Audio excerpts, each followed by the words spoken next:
ಸಾದರದ ಸ್ವಾಗತ ಸುಸ್ವಾಗತ. ಈಗಾಗಲೇ ಹರಿಶ್ಚಂದ್ರಪುರದಿಂದ ಹೊರಟಂತಹ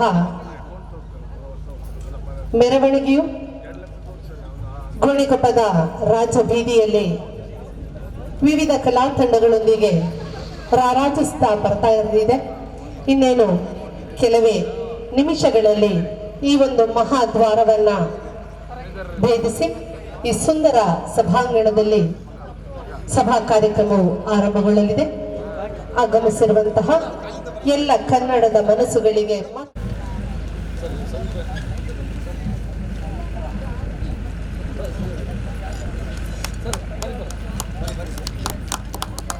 ವೇದಿಕೆ ಮಾನವಾಗಿ ಈ ಒಂದು ಸುಂದರವಾದಂತಹ ವೇದಿಕೆಯನ್ನ ಉದ್ಘಾಟನೆ ಮಾಡಿದ ಸ್ವಾಮೀಜಿ ಅವರಿಗೆ ಧನ್ಯವಾದವನ್ನು ಸಮರ್ಪಿಸ್ತಾ ಇದ್ದೇನೆ. ಸ್ವಾಮೀಜಿ ಊರಿಂಗೆ ದಾರಿಯೇನು ಆರು ತೋರಿದಡೇನು, ಸಾರಾಯದ ನಿಜವ ತೋರುವ ಗುರುವೃತ ನಾರಾದಡೇನು ಸರ್ವಜ್ಞ.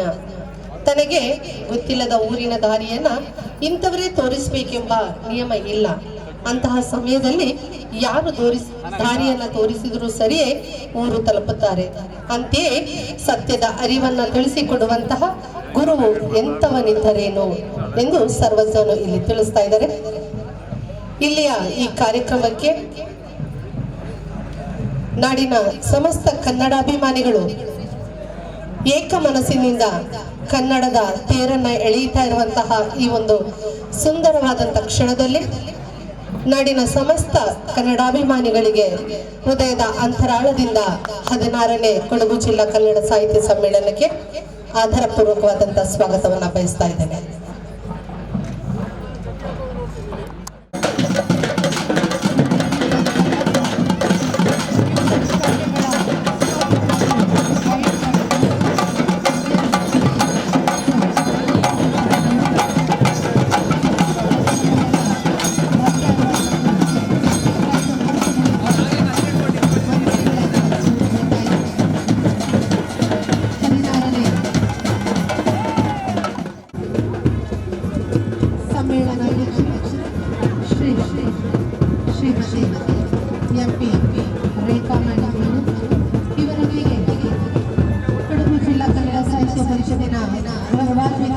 ಅಧ್ಯಕ್ಷರು ಶ್ರೀ MP ಕೇಶವ್ ಕಾಮತ್ ಅವರು ಕೂಡ ಆಗಮಿಸ್ತಾ ಇದ್ದಾರೆ.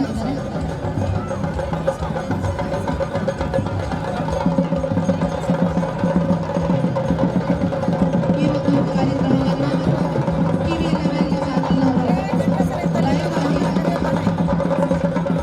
ಟೆಲಿಕಾಸ್ಟ್ ಮಾಡ್ತಾ ಇದ್ದಾರೆ. ಟಿವಿ ಚಾನಲ್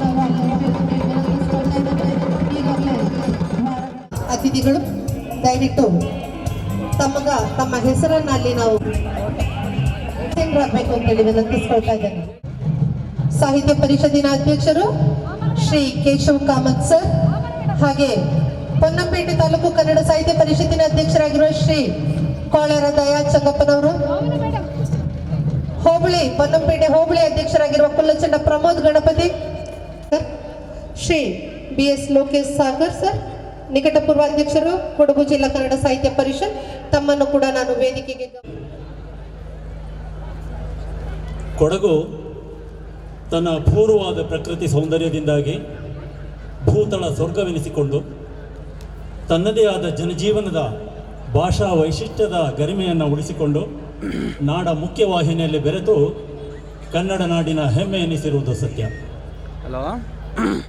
ವಿಶಿಷ್ಟ ಸಾಂಸ್ಕೃತಿಕ ನೆಲೆಗಟ್ಟು, ಧೀರೋದಾತ್ತ ಯೋಧ ಪರಂಪರೆ, ಉನ್ನತವಾದ ಸಾಮಾಜಿಕ ಚಿಂತನೆಯಿಂದ ರಾಜ್ಯದ ಪ್ರತಿಷ್ಠಿತ ಜಿಲ್ಲೆಯಾಗಿ ಮೆರೆಯುತ್ತಲಿರುವ ಕೊಡಗಿನ ಬಗ್ಗೆ ಕವಿಶಿಷ್ಯ ಪಂಜೆ ಮಂಗೇಶರಾಯರು, ಇದು ಅಗಸ್ತ್ಯನ ತಪದ ಮನೆ, ಕಾವೇರಿ ತಾಯ ತವರ್ಮನೆ, ಕದನ ಸಿರಿಗುಯ್ಯಾಲೆ ತೂಗಿದನಿಲ್ಲಿ ಚಂದಿರವರ್ಮನೆ ಎಂದು ಹಾಡಿ ಹೋಗಿದ್ದಾರೆ. ಇಂತಹ ಸುಂದರ ಜಿಲ್ಲೆಯ ಮಕುಟಮಣಿ ಗೋಣಿಕೊಪ್ಪ ಇಲ್ಲಿ ನಡೆಯುತ್ತಲಿರುವ ಈ ಸಮ್ಮೇಳನ ಮುಂದಿನ ದಿನಗಳಲ್ಲಿ ಹೊಸ ಭಾಷ್ಯ ಬರೆಯುವಂತಾಗಲಿ ಎಂದು ಆಶಿಸ್ತಾ ಇದೀಗ ಸಂಪ್ರದಾಯದಂತೆ ಎಲ್ಲರನ್ನ ಸ್ವಾಗತಿಸಲು ಅಣಿಯಾಗಿದ್ದಾರೆ ಪೊನ್ನಂಪೇಟೆ ತಾಲೂಕು ಕನ್ನಡ ಸಾಹಿತ್ಯ ಪರಿಷತ್ತಿನ ಅಧ್ಯಕ್ಷ ಅಂತ ಶ್ರೀ ಕೋಳೇರ ದಯಾ ಚಂಗಪ್ಪನ. ಸರಿ ಆಯ್ತು. ಇಂದಿನ ಈ ಕಾರ್ಯಕ್ರಮದ ಯಶಸ್ವಿಗೆ ಕಾರಣಕರ್ತರಾದ ಜನಪ್ರಿಯ ಶಾಸಕರಾದ KG ಗೋಪಯ್ಯನವರು ಕೇಳ್ತಾ ಇರ್ತೀನಿ. ಹೃತ್ಪೂರ್ವಕ ಫಂಕ್ಷನ್ ಅಲ್ಲಿ ಇದ್ದೀನಿ, ಫ್ರೀ ಆದಾಗ ಮಾಡ್ತೀನಿ ತಡಿ. ಮತ್ತೆ ಹಾಗೆ ಸ್ಮರಣ ಸಂಚಿಕೆ ಬಿಡುಗಡೆಗೆ ವಿವಿಧ ಕೃತಿಗಳ ಬಿಡುಗಡೆಗೆ ಆಗಮಿಸಿರ್ತಕ್ಕಂಥ TP ಮುಖ್ಯ ಅತಿಥಿಗಳಾಗಿ ಆಗಮಿಸಿರ್ತಕ್ಕಂಥ KB ಗಿರೀಶ್ ಗಣಪತಿ, ಶ್ರೀಮತಿ ಮನ್ನಕ್ಕ ಮಂಚೂರು, ಕೊಡಗು ಜಿಲ್ಲಾ ಸಹಕಾರ ಬ್ಯಾಂಕ್, ಇವರಿಗೂ ಸಹ ಹೃತ್ಪೂರ್ವಕ ಸ್ವಾಗತವನ್ನು ಕೋರುವರಿದ್ದೇವೆ. BS ಲೋಕೇಶ್ ಸಾಗರ್ ನಿಕಟಪೂರ್ವವನ್ನು ಕೋರ್ತಾ ಇದ್ದೇನೆ. ಪ್ರೀತಿಯ ಪುಟಾಣಿ ಮಕ್ಕಳು, ಬಹಳ ಬೆಳಿಗ್ಗೆಯಿಂದ ತಾವು ಬಂದು ಇಲ್ಲಿ ಆಸೀನರಾಗಿದ್ದೀರಾ. ನೀವು ಬೆಳಗಿನ ಉಪಹಾರವನ್ನು ಸೇವಿಸಿದ್ದೀರಾ, ಮಧ್ಯಾಹ್ನದ ಊಟದ ವ್ಯವಸ್ಥೆಯನ್ನ ಪಡ್ಕೊಂಡು ಸಂಜೆಯ ಕಾರ್ಯಕ್ರಮವನ್ನು ನೋಡಿ ಹೋಗಬೇಕು. ನಿಮಗೆಲ್ಲರಿಗೂ ಹೃತ್ಪೂರ್ವಕ ಸ್ವಾಗತವನ್ನು ಹೇಳ್ತಾ ವೇದಿಕೆಯನ್ನು ನಾನು ನಿರ್ಗಮಿಸ್ತಾ ಇದ್ದೀನಿ. ಧನ್ಯವಾದಗಳು.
ಒಂದು ಕಡೆ ಹೇಳ್ತಾರೆ, ಅಪರಿಚಿತರಿಗೆ ನೀನು ನನ್ನನ್ನು ಗುರುತು ಮಾಡಿದ್ದೀಯ, ನನ್ನದಲ್ಲದ ಮನೆಗಳಲ್ಲಿ ನನಗೆ ಜಾಗ ಕೊಡಿಸಿದ್ದೀಯ, ದೂರವನ್ನು ಹತ್ತಿರ ತಂದಿದ್ದೀಯ, ಗುರುತಿಲ್ಲದವರನ್ನು ಬಂಧುಗಳನ್ನಾಗಿಸಿದ್ದೀಯ.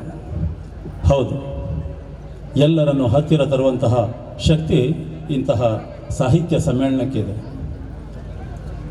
ಕನ್ನಡದ ಬಗ್ಗೆ ನಮ್ಮ ಅಭಿಮಾನ ಜಾಗೃತವಾಗಬೇಕು.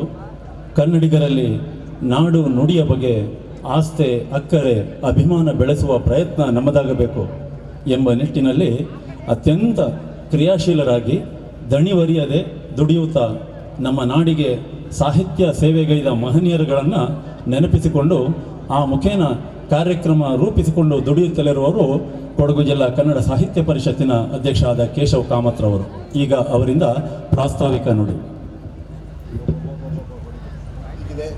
ಇವತ್ತು ಮತ್ತು ನಾಳೆ 2 ದಿನವೂ 16 ಕವಿಗೋಷ್ಠಿಗಳು, ಒಟ್ಟಿಗೆ 32 ಕವಿಗೋಷ್ಠಿಯಲ್ಲಿ 16 ಕವಿಗಳು, 32 ಕವಿಗಳು ತಮ್ಮ ಕವನವನ್ನು ವಾಚನ ಮಾಡಲಿದ್ದಾರೆ. 2 ದಿನವೂ ಸಾಂಸ್ಕೃತಿಕ ಕಾರ್ಯಕ್ರಮ ಇರ್ತದೆ. ಜೊತೆಗೆ ಜಿಲ್ಲೆಯಲ್ಲಿ ಸಾಧನೆ ಮಾಡಿದಂತಹ 16 ಸಾಧಕರನ್ನು, ಜೊತೆಗೆ ವಿಶೇಷವಾಗಿ ಸಾಧನೆ ಮಾಡಿದಂತಹ ಹಲವರನ್ನು ಗುರುತಿಸಿ ಸನ್ಮಾನ ಮಾಡುವಂತಹ ಕಾರ್ಯಕ್ರಮ ಕೂಡ ಇದೆ. ಜೊತೆಗೆ ಸಾಹಿತ್ಯ ಪರಿಷತ್ತಿನ ಬೆನ್ನೆಲುಬು ದತ್ತಿ ಕಾರ್ಯಕ್ರಮಗಳು. ನಮ್ಮ ಜಿಲ್ಲೆಯಲ್ಲಿ 21 ದತ್ತಿ ಸ್ಥಾಪನೆ ಆಗಿದ್ದವು. ಈ ಬಾರಿ ನಾನು ಅಧಿಕಾರಕ್ಕೆ ಬಂದ ನಂತರ 8 ದತ್ತಿಗಳನ್ನು ಸೇರಿಸುವ ಮೂಲಕ 29 ದತ್ತಿಯಾಗಿದೆ. ಆ 8 ದತ್ತಿ ನೀಡಿದವರಿಗೂ ಕೂಡ ಈ ವೇದಿಕೆಯಲ್ಲಿ ನಾವು ಅವ್ರನ್ನ ಗುರುತಿಸಿ ಅವರಿಗೆ ಗೌರವ ಸಮರ್ಪಣೆ ಮಾಡೋದಿದ್ದೇವೆ.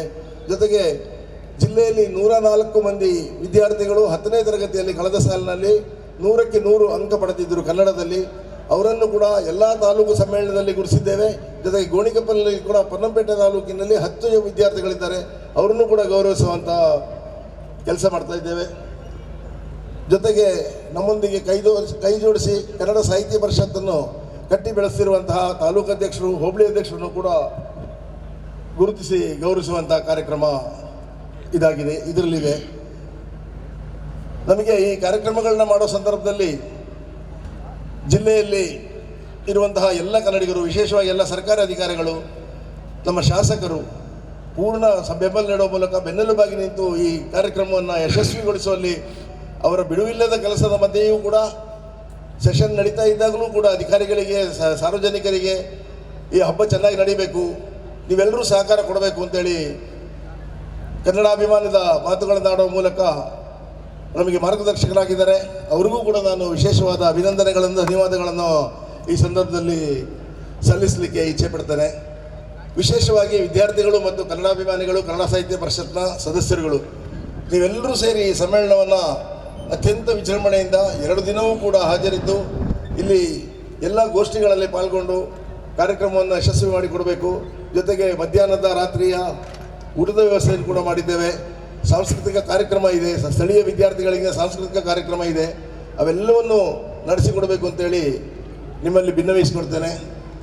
ಸಾಹಿತ್ಯ ಪರಿಷತ್ ಈ ಕಾರ್ಯಕ್ರಮಗಳನ್ನು ಆಯೋಜನೆ ಮಾಡೋದು ಮಾತ್ರ. ಸಾಹಿತ್ಯ ಪರಿಷತ್ಗೆ ಯಾವುದೇ ಸಮ್ಮೇಳನಗಳನ್ನು ನಡೆಸೋದಿಲ್ಲ.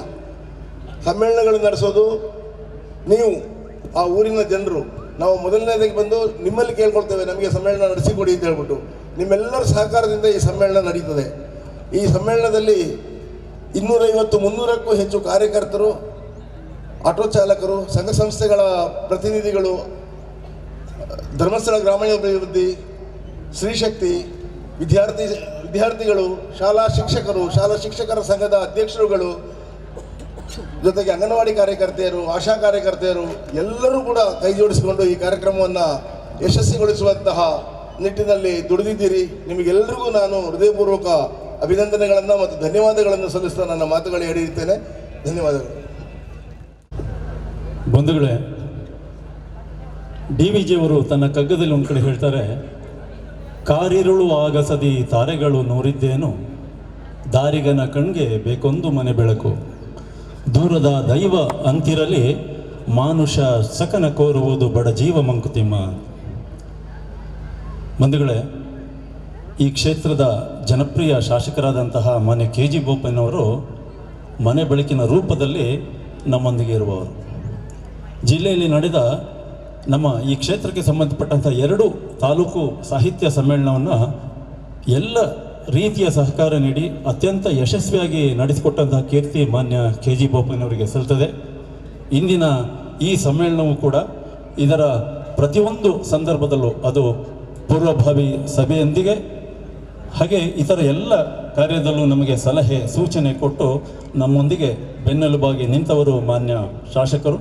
ಈಗ ಮಾನ್ಯ ಶಾಸಕರು ಮತ್ತು ಶ್ರೀ ಶ್ರೀ ಶ್ರೀ ಸ್ವಾಮೀಜಿಯವರು ಕೂಡ ಈ ಒಂದು ಉದ್ಘಾಟನಾ ಕಾರ್ಯಕ್ರಮಕ್ಕೆ ಸಲಹೆ ಮತ್ತು ಸಹಕಾರ ಕೊಡಬೇಕು ಅಂತ ಹೇಳಿ, ಹಾಗೆ ವೇದಿಕೆಯಲ್ಲಿರುವಂತಹ ಎಲ್ಲ ನಮ್ಮ ಬಂಧುಗಳು ಇದರೊಂದಿಗೆ ಕೈ ಜೋಡಿಸಬೇಕು ಅಂತ ಹೇಳಿ ವಿನಂತಿ ಮಾಡಿಕೊಳ್ತೇನೆ.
ದೀಪ ಬೆಳಗೋದರೊಂದಿಗೆ ಕಾರ್ಯಕ್ರಮಕ್ಕೆ ಚಾಲನೆಯನ್ನು ನೀಡಿದಂತಹ ವಿರಾಜಪೇಟೆ ತಾಲೂಕಿನ ಹೆಸರಾಂತ ಶಾಸಕರು KG ಬೋಪಯ್ಯ ಸರ್ ಅವರು ಕಾರ್ಯಕ್ರಮವನ್ನು ಉದ್ದೇಶಿಸಿ ಉದ್ಘಾಟಕರ ನುಡಿಯನ್ನು ಆಡಬೇಕು ಅಂತೇಳಿ ವಿನಂತಿಸ್ಕೊಳ್ತಾ ಇದ್ದೇನೆ ಸರ್. ಎಲ್ರಿಗೂ ನಮಸ್ಕಾರ. ಹಾಗೆಯೇ ಗೋಣಿಕೊಪ್ಪಲಿನಲ್ಲಿ ನಡೆಯುತ್ತಿರುವಂಥ 16ನೇ ಕೊಡಗು ಜಿಲ್ಲಾ ಕನ್ನಡ ಸಾಹಿತ್ಯ ಸಮ್ಮೇಳನದ ಶುಭ ಕಾಮನೆಗಳನ್ನು ಹೇಳುತ್ತಾ ಇವತ್ತು ಈ ಒಂದು ಸಮ್ಮೇಳನ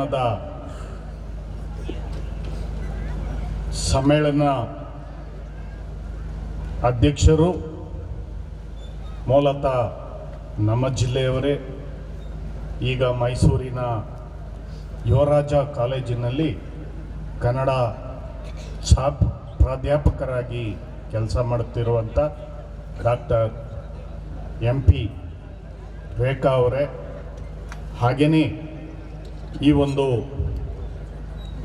ಸಮ್ಮೇಳನದಲ್ಲಿ ನಮಗೆಲ್ಲರಿಗೂ ಆಶೀರ್ವಚನ ನೀಡಲು ಆಗಮಿಸಿರುವಂಥ ಅರಮೇರಿ ಕಳಂಚೇರಿ ಮಠದ ಶ್ರೀ ಶ್ರೀ ಶ್ರೀ ಶಾಂತಮಲ್ಲಿಕಾರ್ಜುನ ಸ್ವಾಮಿಗಳಲ್ಲಿ ನಮಸ್ಕರಿಸಿ ಅವರ ಆಶೀರ್ವಾದವನ್ನು ಬೇಡುತ್ತಾ ಕಾರ್ಯಕ್ರಮದ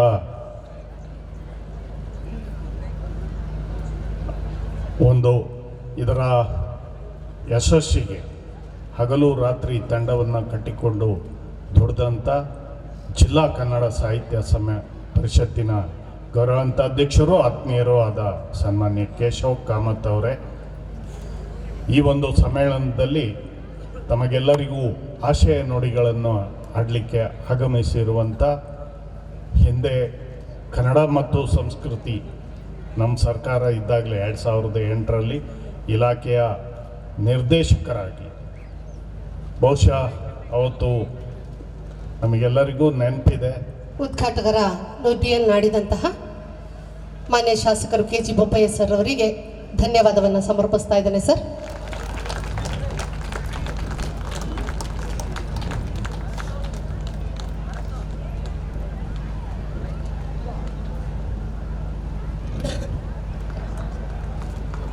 ಹದಿನಾರನೆಯ ಜಿಲ್ಲಾ ಮಟ್ಟದ ಕನ್ನಡ ಸಾಹಿತ್ಯ ಸಮ್ಮೇಳನದ ಧ್ವಜವನ್ನು ಪಡೆದುಕೊಂಡು ನಮಸ್ಕಾರ, ನಾನು ನಿಮ್ಮ ಜಗದೀಶ್. ಕೊಡಗು ಧ್ವನಿ ಡಿಜಿಟಲ್ ಮೀಡಿಯಾ ಸಬ್ಸ್ಕ್ರೈಬ್ ಮಾಡಿ, ಲೈಕ್ ಮಾಡಿ, ಶೇರ್ ಮಾಡಿ.